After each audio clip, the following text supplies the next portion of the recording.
Hang it up, hang it up. I'm not being biased. If I'm 100, if Tank got his ass whooped, I'm gonna say, you know what? He got his ass whooped. You know, man, Tank is older. He had the lessons, getting his lessons of what he got to do, take us the rest of the way. This former world champion boxer is accusing Gervonta Davis of ruining the... Floyd Mayweather has explained why he believes Gervonta Davis may be reaching the final stage of his career. According to Floyd, Tank's latest bout with Lamont Roach exposed a noticeable decline in his performance. He believes Davis no longer carries the same appeal or determination that once drove him toward becoming one of boxing's elite fighters. His ass whooped. Easy fight from what I see. And did the guy come out aggressive? I'll say it probably was 4 rounds the guy could have got. But 8 rounds, he's getting outboxed. Turn. The name of the game is boxing. The name of the game is not slugging. Because when the fight game is over, when boxing is all over, and you hang it up like me. Meanwhile, Gervonta Davis has shared his view that Floyd Mayweather was never comfortable with another fighter reaching a level beyond his own. During an interview, Tank suggested that Floyd wanted to remain ahead of every boxer who came after him. Davis's remarks point to how he interpreted Mayweather's mindset toward fighters who could potentially follow in his footsteps. The relationship between a trainer or mentor and a rising protege can become complicated once the younger fighter starts receiving similar recognition and success. In Davis's case, his words indicate that he saw an underlying clash driven by competition and a desire to protect Mayweather's place in boxing history. First of all, Floyd don't never want to see no one like a fighter do better than them. Why the say Terrence Crawford should fight? Finna be there. That don't make no fucking sense. He don't never want to see nobody be better than him. I'm telling you. You next in line. Just so you next in line. Is there like a The last question, guys. is there like a love-hate for Floyd? Like, love the fighter? Yeah, I love the fighter. Like, I ain't gonna lie, if he was like chill, like he'll be the smoothest. But he's not. You know what I mean? He's a great fighter. And my bad. And, you're good, man. And he cause I don't want to say like he's just a scumbag, but it's like he's a great fighter, and sometimes he can be good, but it's like it's always I'm this. Holly Mulgee, a former world champion, has also taken aim at Gervonta Davis, arguing that Tank has had a damaging impact on the sport of boxing. Her criticism feeds into a much larger conversation about where the sport stands today and how influential modern fighters are shaping its reputation. Comments like these are often connected to concerns that boxing has become increasingly focused on business and entertainment, while moving further away from some of the principles associated with its traditional identity. Mulgee's stance therefore adds another perspective to the continuing discussion over the future direction of professional boxing. Former world champion boxer is accusing Gervonta Davis of ruining the sport. What do you guys think? And who do you think the former world champion is? It's none other than Paulie Malignaggi, or I don't know how to say his name, honestly. I just know that he had that whole thing with Conor McGregor, and then he couldn't even beat Artem Lobov in bare knuckle boxing, so take his words with a grain of salt. But obviously, I do agree with him to some extent. Gervonta Davis has all the skills in the world, but he's not taking the most competitive fights, you know? Lamont Roach, if he had made 4 or 5 defenses at 135, you'd be selling me a little bit. I'd be curious. But no, you're just recycling the same champion. You're not even progressing. You're killing the sport to line your pockets. I defend the sport. I want the best matchups possible. You're not going to entertain me with the B-level matchups just because they're pay-per-views, which makes a lot of sense. You know what I mean? I'm not paying for it. You know, I'm going to stream it like I would think most people are. But yeah, Gervonta Davis, I wouldn't say he's ruining the sport. I think Floyd Mayweather ruined the sport because every boxer after him just wants to get the easiest fight with the most amount of money. Some boxing insiders have alleged that Floyd Mayweather felt envious of Gervonta Davis. If accurate, that claim would suggest there may have been tension between the two beyond their professional connection, with Mayweather's competitive personality potentially influencing the way he approached his role as a mentor. Situations like this can create friction when a protege begins attracting major attention and building a reputation of his own. as Davis's profile continued to grow. Some observers interpreted the relationship as a potential struggle between the younger fighter's emergence and the mentor's established legacy. Actually need to be thankful that your product got pushed out there, because had it not been, Tank might have been fighting in rinky-dink boxing clubs, bruh. We may have never got the opportunity to know who Tank Davis really was. So let's go ahead and start there. Now, Tank, early on, you heard him. He only getting about 10 racks a fight. Floyd is making it to where, yeah, I'm going to get your mama out this hood, but I'm going to have you on your knees crawling back to me. You feel me? You're going to have to get in where you fit in to really earn this bag the same way I did. But what I think was happening was, I think that Floyd Mayweather Jr. was getting a little tad bit jealous of Tank. He saw the potential. He knew what dude was capable of. And when you got a fighter like Tank Davis, you don't put him in a position to take a L. You put him in a position to win every fight, to grow the brand. Ultimately, this is your product. Ultimately, you're getting money off of it. After Gervonta Davis faced Lamont Roach, a number of fans were left underwhelmed and began questioning whether Tank was performing at the level they expected. Roach, who entered the matchup with far less recognition, was still able to make the fight highly competitive, which raised questions about Davis's preparation and overall sharpness. The performance has since fueled discussion about Tank's training, concentration, and where his career could be headed next. With the fight not unfolding as many expected, both supporters and boxing observers are reconsidering what they should realistically expect from Davis moving forward. Tank Davis versus Lamont Roach goes to a majority decision draw, with Tank retaining his WBA lightweight title. Now, I did not score this fight a draw. I had it 7-5 to Lamont Roach. I thought he had the ring generalship and effective pressure. He was landing the jab and effective combinations. Tank, as usual, had a very low output, and he was relying on one big shot. I gave Roach the first 3 rounds, Tank the next 3 rounds, and then Roach 4 the last 6 rounds to win the fight. Not to mention, Tank did take a knee in the middle of the fight. By rule, that should have been considered a knockdown. Yes, it was to get his mouthpiece, and that's why they didn't rule it a knockdown. But anytime a fighter takes a knee, that's a knockdown. And that would have given Roach 1 more point to win the fight. Now, I'm sure they'll run it back. Lamont Roach absolutely deserves a rematch. He just had the fight of his life. He wasn't scared to go toe-to-toe with Tank. Landing his combinations, the bigger counters, and the more effective shots. He definitely deserves a second payday. Now, in the co-main event, Gary Antoine Russell put on an amazing performance. I think he won 11 or 12 rounds against Raya Valenzuela. Great hand speed, good combinations, masterclass to win the WBA title. And then in the featured bout, Alberto Puello beat Sandor Martin to retain his WBC title. He landed the cleaner left hands, definitely won the last 2 to 3 rounds to edge the fight. But overall, good card. I do think Roach won the fight, though. Within boxing circles, some have pointed to what they see as an uneven standard when fighters decide to change promoters. Mayweather's departure from Bob Arum's promotional company was generally viewed as a normal career decision. Yet when Gervonta Davis considered moving on from Mayweather Promotions, he was portrayed by some as being disrespectful. The contrast illustrates how complicated promotional relationships can become when a fighter is trying to control the next phase of his career. The different reactions also suggest that public and industry opinions may depend heavily on a boxer's position, reputation, and the story surrounding the decision. Floyd left Bob Arum. It's good for them to do it and become their own boss. And then if another guy does it, it's not good for the sport. He's disloyal. And what's wrong with Tank saying he want to be his own boss? And honestly, I've been there. The relationship between them two is very toxic. It's a toxic relationship. It's up and down and up and down. And I'm not going to elaborate to everything that I know, but it's a very toxic relationship. And that's why when I tweet stuff, I don't tweet often, but when I tweet, I may fire off 50 tweets in the day. And that's why when I tweeted certain things about the relationship, Tank retweeted it because he knows. Like, I'm not just going to say what it is. It's a very toxic relationship. It's back and forth. And I think it will serve him best to go and be his own boss. Adrian Broner has claimed that Gervonta Davis privately spoke to him about being unhappy with the level of support surrounding his career. Broner said he would not reveal the specifics of those conversations unless Davis decided to address them publicly himself. His comments suggest that Davis may have been dealing with frustrations behind the scenes from relatively early in his career.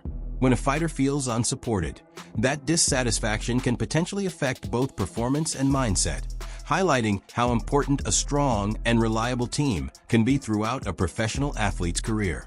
No, I haven't talked to him about it, but we talked about it before. Mm-hmm. You know, we talked about it a few times, but now that he is doing his own thing, I hope the best for him, I hope he is as big as the world. I don't care, Mm-hmm. I just want to do good. He keeps alluding that there was something wrong there, that he wasn't happy with the support that he was getting. Is there something there from what he's saying, from what your relationship with him? That's not really for me to come out and talk about. I'll wait until he's comfortable with saying and letting people know his business. But now that he's on his own, I hope it grows. Gervonta Davis has also chosen to make details about his fight earnings public, despite the fact that Floyd Mayweather had traditionally kept those kinds of financial figures private. By discussing his own payouts openly, Davis appears to be emphasizing his independence and willingness to be more transparent. That approach goes against a long-standing practice in boxing, where fighters and their teams often avoid publicly discussing the exact financial terms of their bouts. Davis's decision, therefore, represents a different approach to how a professional boxer handles and communicates his business affairs. A lot of you guys are talking about what Gervonta Tank Davis said, talking about him pricing himself out, saying that he won 150 M's for his rematch with Ryan Garcia. Y'all want to know what I think about that whole video? It looks like Gervonta is on the outskirts. Listen, man, where everything is happening, dude, all these fights are being made over there. It just looks like Gervonta is on the outskirts looking for the perfect op. But at the same time, talking about how big of a brand he is, how much of a product he is, how much he's worth, 150 M's. You know what I mean? I get all that, but here's the thing. What I've been trying to say, us as boxing fans, we're very satisfied with the product we're getting. We get a lot of crazy matchups. And I'm going to tell you this again. The money isn't in the superstar, it's in the matchups. Case in point, Devin Haney, a product by himself. Many people, it's proven that he's not a big pay-per-view star, right? But Devin versus Ryan Garcia is a big fight. Devin versus Teofimo Lopez is a big fight. You get what I'm saying? After their professional relationship came to an end, Gervonta Davis characterized Floyd Mayweather's treatment of him as harmful. Davis suggested that certain aspects of Mayweather's conduct negatively affected both his career progression and his development as an individual, WY describing the relationship in those terms. Davis presented it as an environment that he felt held back his growth. Statements like these can also shape how the public views the difficulties athletes sometimes encounter when dealing with complicated relationships inside the professional sports world. Like, I gotta do that. A lot of people don't know that what Floyd do. He said. So you feel like it was a sub, like he was subbing you, like, he was going at me. He was going at me. Yeah. And I knew for sure he was going at me. That's why I went at him. There's no reason for me to go at Floyd. Yeah, that's what I was thinking. Cause I feel like y'all got, I wouldn't say love hate, but it's been like the last interview you showed them love. This week it was whatever. But is that sometimes like, is it just like big bro, little bro seeing things different, or what is it to you? No, Floyd don't never. He felt as though I'm at that point where as though I passed him. And I'm doing it at a young age. Wait, like when Floyd was 29, you'll see, bro. Yeah. That deal that I'm talking about. Yeah. Oh, that's a part of the deal. He don't know about that yet. But that's bigger than his deal. Damn. Wow. And I'm just releasing it. Exclusive. That's exclusive. Bigger than Floyd deal? Yeah. Ain't no cap, nigga. That's a lot of bread. As the conflict between Floyd Mayweather and Gervonta Davis increasingly played out in public, fans and media began looking for explanations behind their falling out. Sean Porter weighed in on the situation, pointing to several factors that appeared to be involved. According to the discussion surrounding their relationship, personal accusations, money-related disagreements, and differences over their professional paths all contributed to a complicated situation. The combination of those issues kept the story in the spotlight and drew significant attention from the boxing world. It's public knowledge that Tank and Mayweather have had issues. It's public knowledge that they're not in a contract anymore.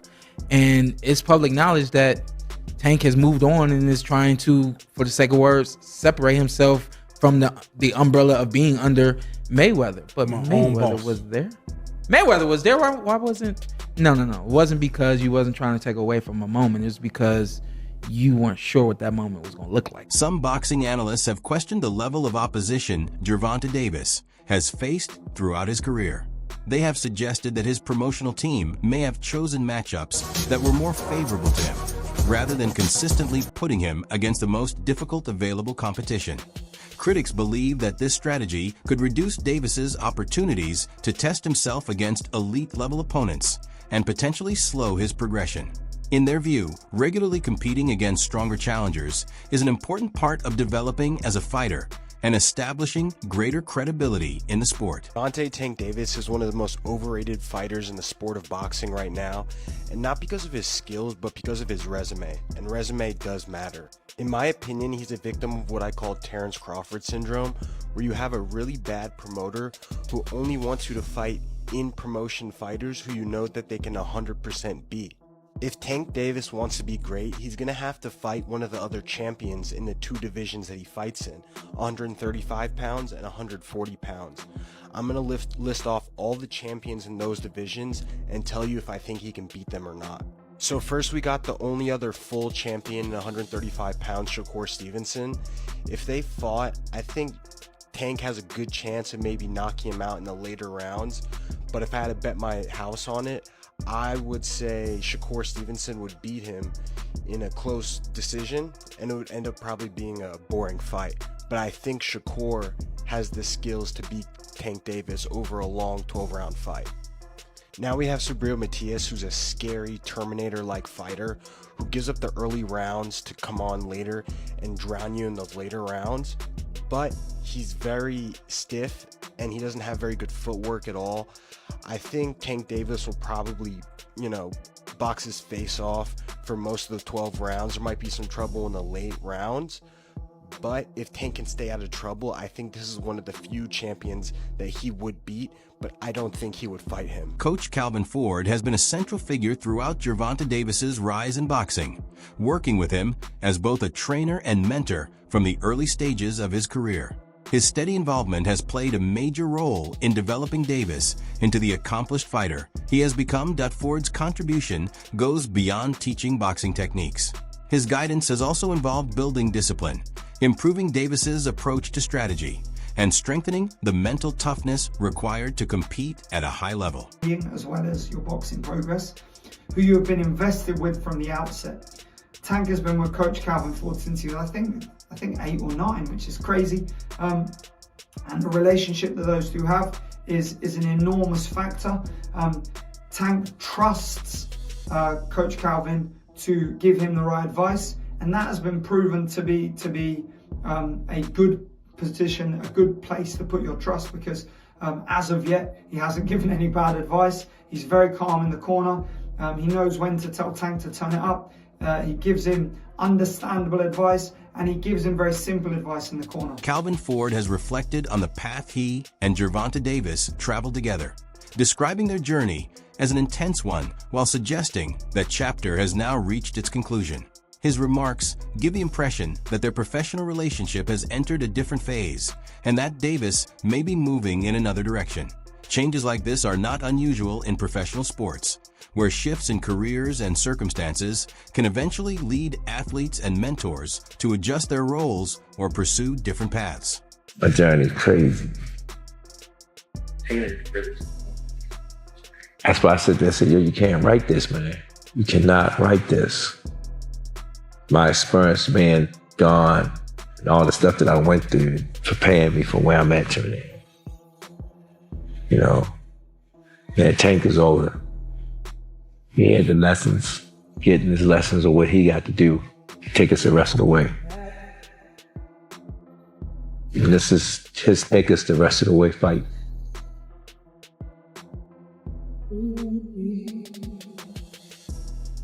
Despite everything Gervonta Davis has accomplished, there is still no clear agreement about where he ranks among boxing's top fighters. Some critics believe mainstream fans rate him too highly without fully understanding the technical side of the sport. Others take the opposite position, arguing that dedicated boxing followers sometimes fail to appreciate the full range of Davis's abilities. The divide shows how differently fighters can be evaluated depending on the standards and perspective of the person making the judgment. As a result, Davis's achievements, abilities, and overall place in boxing continue to generate strong discussion among both fans and analysts. He's still on the air? He said Tank is... Hey, yo, they did Max Kellerman dirty for real, but go ahead, bro. He said Tank is overrated by people that don't know boxing, and he's underrated by people that do know boxing. And what he That's buzz. What he meant by that That's buzz. is that, I agree with that. What he meant by that is that if you don't know boxing, you don't know who's Tank. Gervonta Davis has also spoken openly about his growing frustration with boxing, describing the sport in negative terms and making it clear that championship belts and career honors no longer hold the same importance for him. This apparent shift in his outlook has even led to speculation that he could leave professional boxing sooner than expected. His comments reflect the difficulties athletes can experience when their motivation begins to fade after years of competition. Maintaining the same level of drive can become challenging when a fighter is dealing with setbacks, pressure, and other obstacles throughout a demanding career. So realistically, how much longer do you see yourself being a fighter? How many more years you think? It depends. I got some people I want to get. Like who? I don't want to say their names, but... Just say yes or no. Haney? Yes.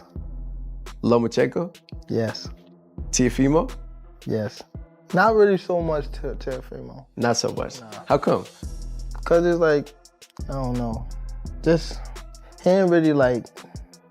I mean, if the fight like prevents itself, then yeah. But other than that, he's not on your list. Yeah, it's not on my. He's not. Kambosos?